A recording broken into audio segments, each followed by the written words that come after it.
Let me explain how carbon dating is supposed to work, and then tell you the serious problems with it. Carbon dating was not invented until 1949, in the last 60 years. So when they started telling the kids the Earth is billions of years old, back in 1830, they didn't tell them because of carbon dating. They'd never thought of carbon dating, never been heard of, okay? Why were they teaching the Earth is billions of years old 160 years ago? Well, because they needed billions of years to make their theory look good. Why would there still be carbon-14 atoms in coal? I got an idea. It's not 250,000 years old. Ooh, boy, they don't like that answer. They'll keep searching until they find another answer because they don't like that one for sure. And diamonds, which they say, formed millions and millions of years ago, they still have carbon-14 in them. And it's not possible to contaminate one of those things. I mean, that's the hardest substance we have. It says this cannot be contaminated.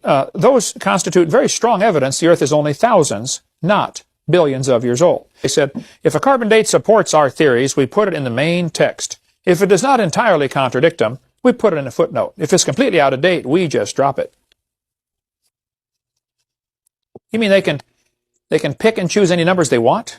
Exactly correct. If the number doesn't fit what they expected, they throw the number out. No matter how useful it is, the radiocarbon method is still not capable of yielding accurate and reliable results. There are gross discrepancies, the chronology is uneven and relative, and the accepted dates are actually selected dates. This whole blessed thing is nothing but 13th century alchemy.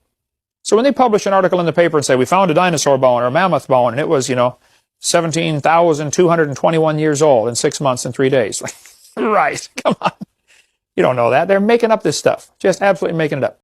See, the Earth has lost 10% of its magnetic strength in the last 150 years. It's lost 40% of its strength in the last 1,000 years. It's pretty overwhelming evidence that the Earth's magnetic field is getting weaker. What does that mean? Well, that means it used to be stronger. And if the Earth's magnetic field is getting weaker, this creates a problem, because if you go back in time about 25,000 years, the magnetic strength would have been too great for life to exist here because of the heat generated. Hey, we're watching the magnetic field decline, so it must be going through reversals.